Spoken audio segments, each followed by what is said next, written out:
I was arrested as a spy in 1985 in East Germany. Is this true? And detained off a train. Is that a true story? Yeah.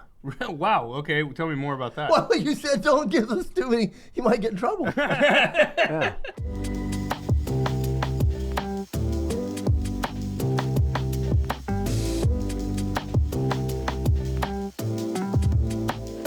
Wow, we would have never believed this. We're on Spotify, we're on Apple, we're on Google. Go out there and listen to us. So we're excited about it. We're glad you're excited about it too. Lunch break here with my friend Mike Harvey and my friend Randy Martin. Yes, sir. A lot of you guys know Randy out there because his face is visible around town. He owns Covenant Coffee, and you can go over there in North Chester and check him out. What is the address on North 1700 North Chester. 1700 What's that North next to? Chester. Three pot shops. Yeah. Seriously. Motorcycle It's shop. all drugs. Pot shop, coffee. Massage shop, and Wattenberger. Yeah, Oh, Wattenberg. Okay. You're right there in that little strip by the old apple tree and all that? last time I was further across Norris. Okay, got it. When I was there with John, and they had a bus going on down there. Mm-hmm. So Randy wasn't phased at all. No. He's like, yeah, that happens quite a bit down here. We're in Oildale. So we're glad you tuned in. Subscribe, like us. That's why we're out there. And hey, good to have you back. I did a lunch break without you. I know on you Friday. did. Well, a lot of people don't know you've been a worldwide traveler. Maybe not worldwide. I mean, I wish I was worldwide. Yeah, I've been U.S. wide. Yeah, he's been traveling. So today we're here with Randy Martin, and Randy's got a crazy journey. I love your story in the beginning, and you are the owner. And any franchises with Covenant Coffee yet? No, we've launched out quite a few different experiments. We had a place in Shafter. We had a place at a couple hospitals, but kind of peel them back as needed or sell them. Yeah, Yeah, I like it's that. cool. I like that. Folks want to do it around the world, but it's kind of hard to. It is. It is. You know, a lot of people have a vision to do something, but then when you got to start executing, and you know, you can't put passion into someone when they say they just want to do something you're doing. They want to overcommit and underdeliver sometimes. I think so, but I know they're out there. We just got to be Most people don't realize what it takes to run a business and execute at that level. Right. It's a lot. It's a lot harder than. Well, especially with our niche population of serving foster youth. You know, I think you could obviously do coffee houses without serving that subpopulation and have a way easier time of it. Still challenging, but yeah, a little easier. I'm not sure that you do anything that's easy, right? No, I don't think so. Is Randy hooked up with John L? We're going to get him there. We need to. I've yeah. talked to him about John L. and Okay. also the Guardian students out at CSUB. Oh, that's awesome. Yeah. So as we're here, Randy, talk about the journey, because you've got a really cool place. It's got a really nice vibe, and there again, you say you sell real coffee and not like we have here. Yeah. We got a couple cool shorts if you probably want to go out and check out our YouTube channel. But tell us the birth of that vision, and then we're going to jump into how you got there, but we're also going to bleed over some of the story into our ministry matters and our muscle matters. So Yeah. we'll switch out hosts. Before we do, let me jump in with that question. Mm-hmm. What is something that most people don't know about you, Randy? Oh, well, I was arrested as a spy in 1985 in East Germany. Is this true? And detained off a train. Is that a true story? Yeah. Wow. Okay. Tell me more about that. Well, you said don't give us too many. You might get in trouble. Yeah. Were you legitimately a spy, though? Come on. Could I answer that? Let's think about it. So I was released, and let's just say it was a very interesting probably 2-3 hour ordeal. I was only 17 years old. Yeah, that was... And was taken off at gunpoint, held at gunpoint in a very James Bond, Jason Bourne-ish concrete room with people with guns, and flip open binder that had my language and their language, and I was accused for stealing national secrets because I had taken a picture. And then when I had taken the picture and put it in my fanny pack, because everybody had a fanny pack in the 80s, so I put my, take the picture with the film, if you remember, they would wind back up. And so it wound back up, so I knew I just got to change the roll. I didn't know they were coming. So while they were coming in through the train, I took that canister out and put a new one in there. And then they took me and my belongings in, but I had put the film that I got in trouble for inside of another bag. And so when we went in, and the guy started slamming his little ruler on the desk and telling me how much trouble I was in, and that I was going to be extradited to somewhere, that You might have he been wanted to see Brittany the Griner, huh? he wanted to see the film. And so I'm like, oh, he wants my camera and the film. So I just grabbed it out of my fanny pack, and I really quickly popped it open and just started stringing it out like this and ripping the film out of the canister. And he got real mad, and then they didn't know what to do for a while, so I was kind of sweating it. But, you know, I'm a baby of 6 kids, so what are the Germans going to do? It hasn't already been done. I love that story. That might be the topper. Yeah, I think it definitely is. That is so cool. Interesting. Yeah. I love those stories. I got something similar happened to us in Ethiopia. We were there on a ministry trip, and we were driving by the embassy, which had been bombed a few years before we got there. So it was clearly marked no pictures, and one of the guys took a picture. Yeah. So the American MPs came out, and they leveled their weapons towards us, and we had to give them all of our passports and stuff. Mike Maggard, who was a county supervisor at the time, was with us. His son Andrew was in Special Forces in the Army, and so Andrew was telling us later, they had a control room where all your pictures were up, and they were trying to figure out what all these different professions were doing in Ethiopia. He had a county supervisor, pastors, and it was just kind of a moment. They let us go. That's good. Yeah, he did. But it was, I can't get to say the guy who took the picture because he got us in trouble in Brazil also. Did I ever tell you about the time I almost got arrested at Grand Central Station in New York? That does not surprise me, Mike. I didn't do anything. Only one time? I didn't do anything. Mike, you never do anything. So I'll give you a second one for free. Okay. Since you mentioned I love Africa. that. I love so that. I'm in Tanzania. We had an orphan home there, and I am buying 40 orphans from our home tickets to a soccer match. And so they've got this converted Toyota Previa van that has Coca-Cola paint on the side, bars everywhere. And I go up to the front window, and this is the ticket booth. And I tell the guy, hey, man, I need 40 tickets for some orphans. 40, get in the car. So he opens up the side of the van. I get in. There's 2 stinky Africans in the front seat. One's got an AK-47. This guy's got a large handgun on his lap. Sitting in the back seat with me is a guy with a sawed-off shotgun, and behind him, crawled up in the back, is another guy with a pistol. And so I'm sitting there going, great, I just want this thing to get going. Soccer tickets. So I give the guy my money. He's starting to give me the tickets, and the door slides open. And a guy with this giant, like 12-inch knife and a big Desert Eagle, because I saw it because of the triangle muzzle. And he starts screaming, and he says, this guy's here to rob you. And I just looked around the car, and I'm like, all these guns, and they just all, and I'm like, how am I gonna rob you guys? With my How does money? that make any logical sense? Like I hit you with my Tanzanian shillings. And so he goes, just get out of here. So then I'm like, you gotta be kidding me. So I walked away from that one. Did you That's have tickets? funny. Oh, I got tickets. I know. That's you. And then got mugged within 40 seconds. No. But not from the tickets, put them by my crotch. And a guy grabbed me like this and pinched. And he goes, you just stepped on my foot. I looked down his feet, and they're all gangrene. And while he did that, the other guy put his hand in my pocket, and I was like, take the $8. I just escaped death twice. Oh, Man, that's wild. well, it is in those countries. It is. Yeah. I don't think I'm going to be going in there anytime soon. No. So Randy, talk about Covenant Coffee. So you've got this great shop down there off North Chester. I walked in. You wouldn't even believe how cool it is. If you haven't checked it out, you got to check it out. And as you tell us how you got there. Unwind this backwards and take us forward. How you got there? Well, it initially started in 1995. I raised my hand in a church service when a pastor made a call to the congregation that they were looking for volunteers to go to a kids camp for foster children 6 to 11 here in Kern County. And I raised my hand, and I suddenly noticed nobody else was raising their hand. My wife's like, why is it that way? my wife's like, put your hand down, put your hand down. And Wives so, are great for that we're not ready for this. And I kept my hand up, and then finally the pastor is up saying, he goes, oh, I see that hand. And at this time I was a new believer, so I didn't know that was a joke for Christians. Like, I see your hand. Nobody else was raising their hand because it wasn't like an actual call. Yeah, altar call. Yeah, it was saying if you want to go, and he goes, I got that hand, buddy. I see you're very excited, so just go to table 4 in the lobby. I'm like, oh, well, That could have been a little bit explained better.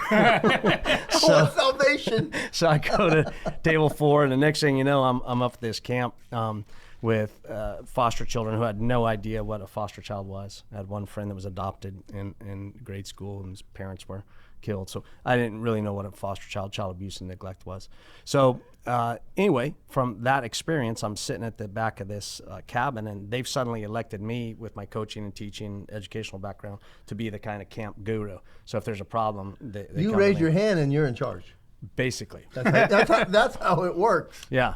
So they say, we need you to send this kid Jerome home. He's punching kids. And I say, yeah, I know. I know. So I take him back to the back of this cabin. We're sitting there and say, hey, Jerome, what's going on? Why are you so mad? He goes, what do you care? How much you get paid? I'm like, I don't get paid anything. Nobody gets paid anything. He goes, what are you doing here? And I honestly, at this point, was like, exactly. What am I doing here? And I just said, I'm new to this thing. God loves me, and he's told me to come here and tell you he loves you.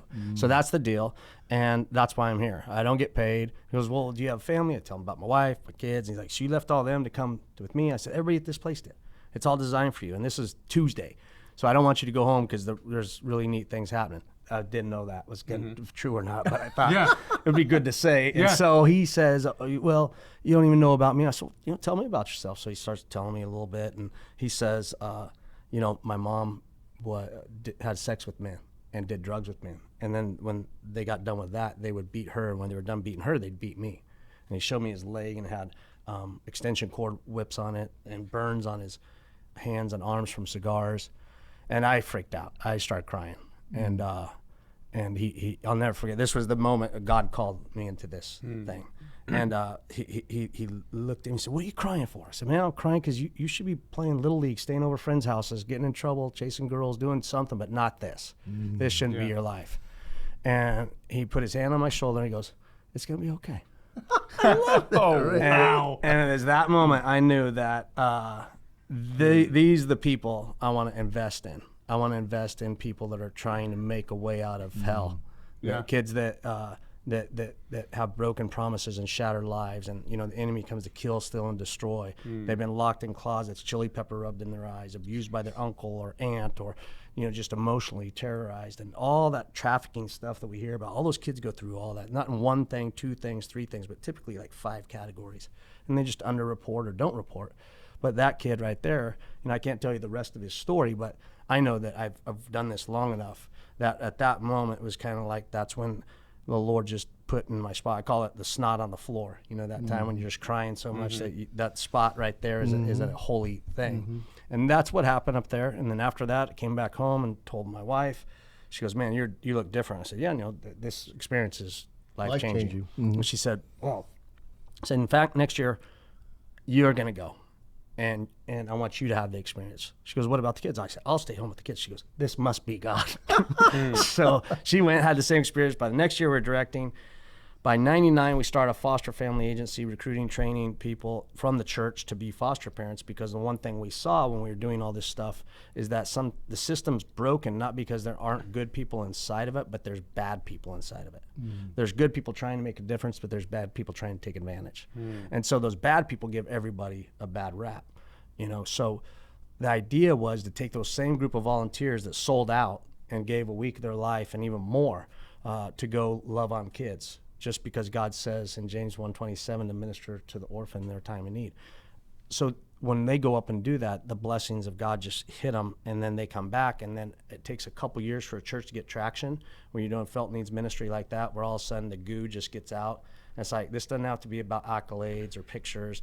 We need to go to the least of these and do it because it's the right thing to do, not because somebody's patting us on the back or we get a grant or whatever. So this was all done through the kingdom, and just God funded it, but it taught us that those are the people we want to party with. So those are the people then we recruited to foster care and foster parents. And we never had one complaint, one investigation, one misstep in 20 years of doing that.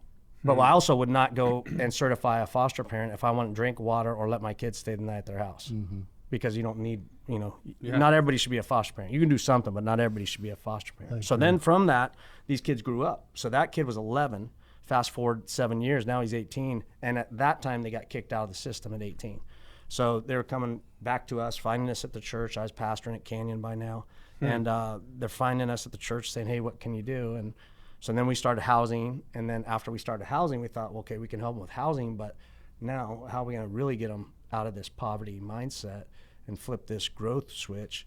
And it was through coffee, just saying it was something I knew. So I was like, hey, Something let's you do knew? it. So where did you attain the knowledge of coffee, or did you just like to drink it?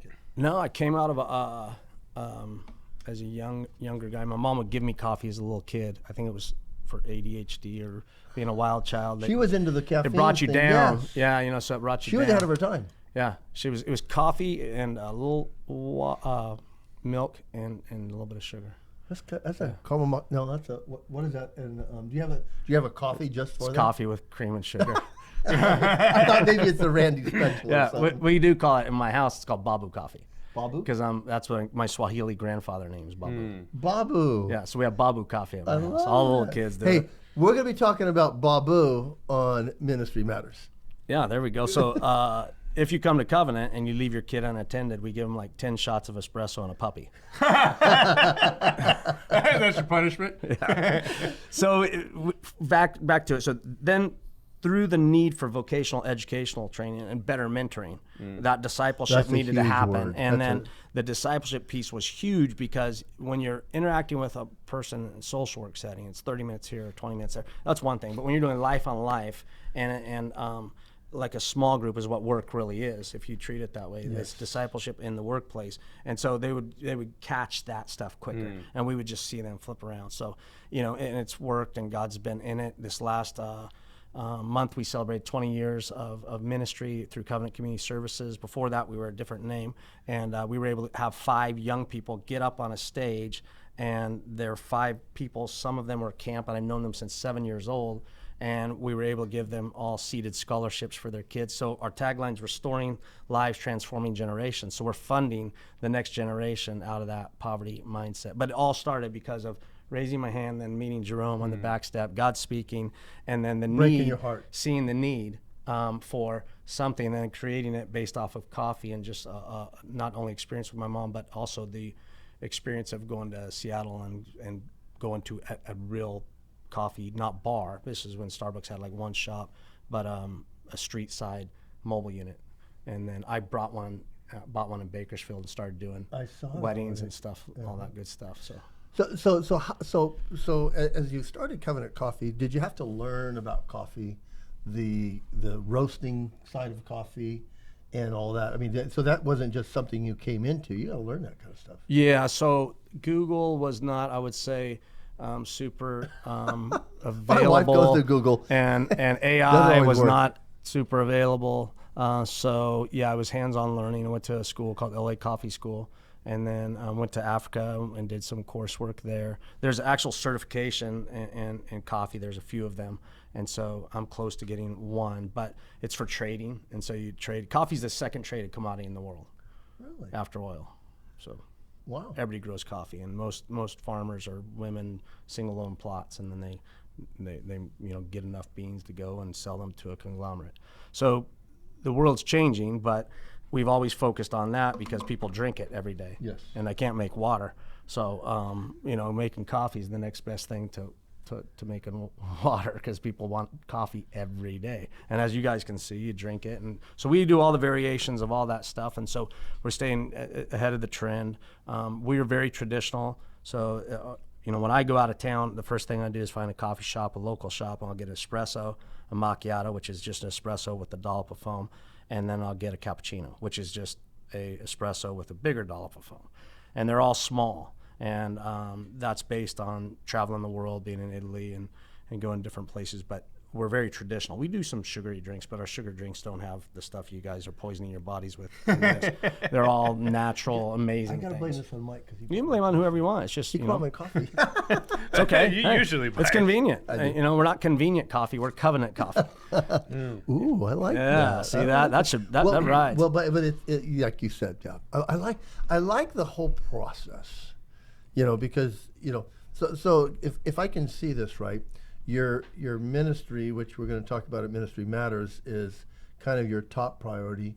The coffee helps you be the vehicle that you use to finance thing. Yeah, it doesn't really finance, but it's the vehicle to have the most amount of change because we're interacting the most with the youth for long periods of time. So a work shift that lasts 4 hours or 6 hours, that's a lot of time to do life influence. Well, I got to see you in action, and there again, I've been in the ministry a lot of years. I can tell when people are effective. Your employees would come over to you, and then you would give them instruction. They would go do it. Yeah, and I like that relationship that you had, because it wasn't one lording over somebody. It was almost partnering with somebody. Right. Yeah. So, and I thank you for saying that, but it's just huge to me to think that, you guys heard this said and read it, but, sometimes the only Bible somebody's going to read is you. And so we've got to be on point, and nobody should be above serving someone else, and if you're going to be ministry or you're going to be doing anything that is worthwhile, even let's say you don't believe in God, you just want to be a transformative leader. You're never going to do that without being a servant. Yeah, I agree. I mean, anybody can be a dictator. What did Jesus say? He didn't come to be served, but to serve. Yeah, and that's our model. Well, and I always recognize, or at least have for many years now, like everything good in my life came from serving. Right. Everything good in my life came from serving. Yeah. Others or God or both. Right. So that's been the neat part of the journey. It's been very organic. We've never set out and said we're going to do this, and this, and this, and this. But God would do things, and I taught this in discipleship classes and from the pulpit, is that I believe that God has when you talk about that we've got enough light for the step, we're on enough lamp for the path, is that He kind of flips that ruler or yardstick, and then so right when you get to that end of that yardstick, you're like, I've arrived, and he goes, boom, flip again, right? And so that's how ministry happens for us, and work and funding and all those things. There's just open doors, and you try to go through them. And you know what? We fail a lot, but we always talk about failing forward. And with the foster youth, we say that all the time. So you burnt the pancakes, big deal. You get another shot at it. So you did this. And we had one girl. Right. She put beans without grinding them into the giant two-gallon brewer and brewed it. And one of my other staff leaders went by and was like, "What is this? This is horrible." What does it turn into? Sock water. Because all you're doing when you make coffee is cleaning the good oils off of the coffee, right? And so you have to grind it to get those particles working, and you get all the right stuff happening, and a bunch of side stuff. Anyway, it didn't work. And then she's like, "Well, I'm so sorry." It happens. Don't do it again.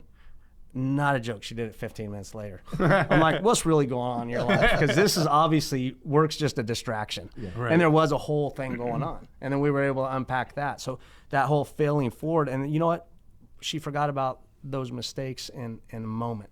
So making moments matter, failing forward, driving those points home. That's when work becomes that kind of place where it's ministry. And I hated always, like you, we talked about this, that people think ministry is like the fivefold ministry or going to church. Ministry is doing what God calls you to do in the moment that you're doing it. Well, you've been in the pulpit, Randy, and you've ministered a lot of times. That's just the beginning of the job. Mm-hmm. The real job happens when you get out of the pulpit. Right. And I don't think people realize that. Right. Yeah. You've taken it to the streets. There's a commercial, and I don't know what agency it's for, but it kind of just starts out, and I've really listened to it on the radio a lot. And I don't know the organization, but it kind of goes along this line. It talks about how people fail, but you don't have to be a perfect person to be a foster parent. That's a good one. I love that because it's so true. Yeah. Because they're looking for real people. They're not looking for the perfect person. I think every person that's had a first child. Oh yeah. Come home, you're like, where's the instruction manual? There is none. Dude, I'm a 34-year-old. I'm still doing it. Like, how do you do it? Because it just changes. I think it was an Adopt U.S. Kids campaign. Okay. And they were just trying to get people to move on. And so we've done that. Like we call it challenge them from the pew to purpose, from the seat to significance. Just moving. And because you can just sit there and take. Yeah. But you got to get out and serve, like you said. Yeah. And it doesn't matter what you do. And so our passion is connecting those dots for people in any way. So if you don't want to be a foster parent, fine. Go serve your neighbor. Go serve the older lady down the street that can't rake her leaves. Go change a tire. Go help somebody somewhere, homeless people, whatever it takes. We'll talk about this in Ministry Matters, because we'll get a chance to talk more about that. But what do you tell somebody who might be out there listening? They're saying, this might be for me, I don't know. Where would you tell them to start? If they were doing foster care or trying to get in Well, foster if they're space, just saying, or hey, this whole thing is interesting. I don't know how to get my feet wet. How do I wade in? yeah. So that's a great question, and so I've taught this in a couple different nonprofit and conference settings, and so finding your passion is really just talking to the Lord about what you're passionate about. And if you're trying to figure out a people group, then you just go with where your heart's normally leading you. And one of the questions I'll lead with is, if you had all the money in the world and there was a population you can serve, who would it be and why? So people start going, and one lady will say, oh man, I've just always had a heart for women that have suffered abuse, emotional, physical abuse. Okay, well then here's what you're gonna do. You're gonna go get on Google and you're gonna go read about it. And then you're gonna go knock on doors and you're gonna go meet every person you know in town that's doing it. And you're gonna go talk to your pastor and ask him if he knows anybody that's doing it. And you're gonna see about small groups.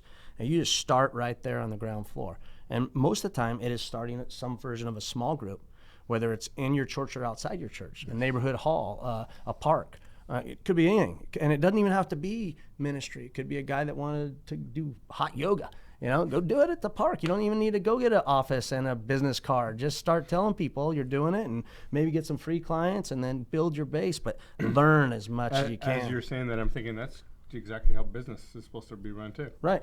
Yeah. It's the same thing. And the thing that bugs me about ministry so often, people just jump in. They'll go start a ministry because they went to a conference or heard about it somewhere, and then next thing you know, it's imploding because there's no passion behind it. Right. Hey, if I didn't have a passion to do this every day, I would have quit 35 years ago. Mm-hmm.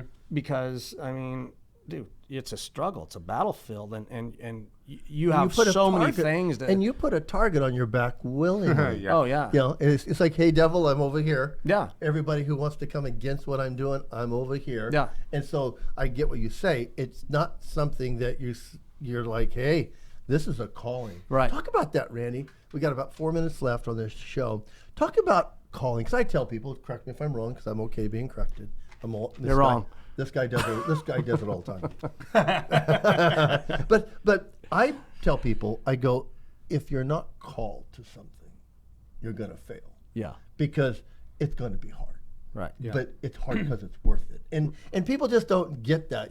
They're like, well, I want to serve in Adopt a Block. I go, maybe not. Yeah. Right now it's just a fad that might pass. But that calling is something that's undeniable. Yeah. Talk about that maybe for that, because this is something that I believe is a calling for you. Yeah, I think you hit it on the head when we were speaking earlier about kingdom, because I think the kingdom mindset's the first phase, right? And the kingdom mindset comes from the Lord Himself, right? Our kingdom come, not mine, but yours. Yes. Your kingdom come, your will be done. So when you start getting those kind of messages about a population, and it could be your wife. Let's think about that. Could be your. We know it is that. Sorry, we know it is. If you're a man, your first ministry is your spouse, and if you're a woman, it's your spouse. Then it's your kids, and then it's all the other things, and then ministry's over here. So if you're failing all those things, then your first calling's that. Yeah. And Don't add purpose something and else passion. to your group. Right. So the kingdom mindset then jumps up from what the Lord's saying to do in your sphere of influence in the place that you reside, and unless He's called you to go to Ridgecrest or something. The one place my wife said no. I said, don't say that. God's going to send us. It's going to be your fault. I'm sorry if you're from Ridgecrest. I love Ridgecrest. I've got major apologies for anybody who happens to be from Ridgecrest. Or the outlying area. But no, I think you're exactly right. That if you don't have that passion and purpose, think about what the Lord said. Every time that He was getting ridiculed or beat or slammed or a jackwagon disciple got in his face and told him he didn't know what was going to happen. And it just walking and going, dude, I got this. And you don't even know what I have to go through for you guys. But I'm going to do it because I see what I'm supposed to do. And this is why I have come. And if you don't have that, this is why I have come attitude, you won't get up in the morning. You won't fight the fight. You won't run the race. You won't drop all the things behind you and just attack it. And when you do, I'm not saying it's easy, but at least you know this is what I'm supposed to be doing. And you have that affirmation. And what I always say is God's will, God's bill.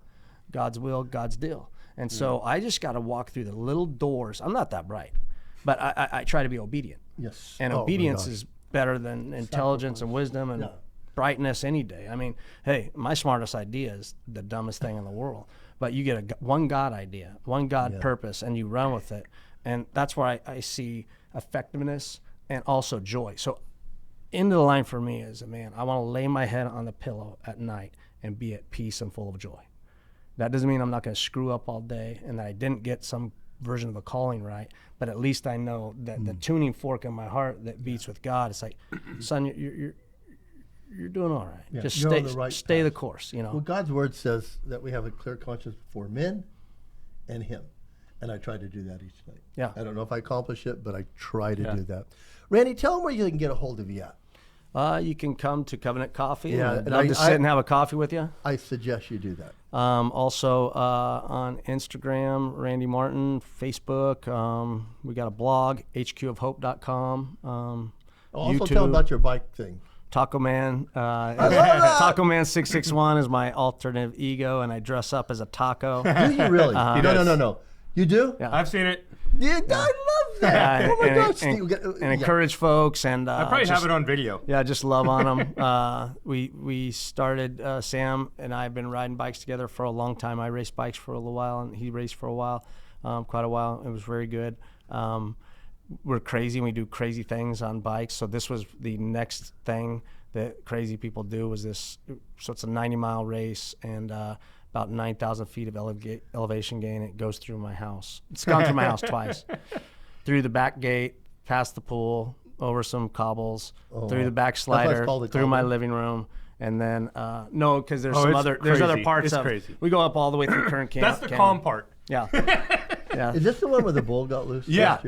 Bull hit the guy. Yeah, That was Adrian. yours. That was Adrian. No, I got a whole video of it. Yeah. I got a whole video. And then last year, so this year's promo, I hired an attorney and I had a bull costume.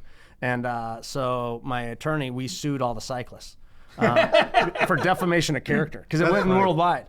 And it went worldwide. And so I was Mr. Bull. And then one of my grandkids was a Torero. He was dressed up as a bullfighter. And so that's how we did the opening night. And we got to get that commercial. We released the video of the bull. Where do we find this commercial? I'll get it's on my YouTube. I'll send it to you. But you will love this. So it's a long ad, and the attorney kills it. My attorney is 84, and so he kills it. Well, Adrian came to us the day after, and he goes, "Oh, check this out." Yeah. So I'm like, "What the heck? That bull was not playing." No, they had enough room. Adrian will tell you this. They had enough room to go around him. He got hit because he got too close. That's like, hey man, when we hear gunfire outside right now, we don't go over there unless you're packing. Yeah. And hey, what's going on? Yeah, can I watch? You know, is it funny? If I see a live animal, a snake, I don't care what it is. I mean, I've seen people get trashed hitting a squirrel on the bike path. Yes. Gets up in their wheel and over they go. Isn't it crazy that when you see these videos from Yellowstone and they go up to a bison and it gores them and flips them like 10 foot in the air and you're like, oh yeah. Well, you know they say mess with the bull, you get the horns. Exactly. They're not kidding. So I say that in our bit. You know, I'm like, literally, have you guys not even heard this saying? I'm not even human, and that's funny. You guys aren't even catching on with this deal. I love so that. we have an attorney, and then the other one was we did a commercial, and it was Sam and I, and there's tell them to read the rider guide because it says right on it, stay away from livestock. So I'm dressed as a bull, giving it to him. Man, read the rider guide. That's awesome. So. That's Taco Man. Oh, man. Randy, thank you so much for being on our show. Yep. Hey, you want to catch us, subscribe, like us. This is why we try to get the message out because people do extraordinary things. Randy, you've done extraordinary things, but he's done it for the right cause with the right heart. And God can use people to do the very same thing. So, hey, catch Ministry Matters and Muscle Matters. We're going to have Randy on with my friend John Jesse and Steve Suthers. So check us out. Have a great day. God bless. Thank you.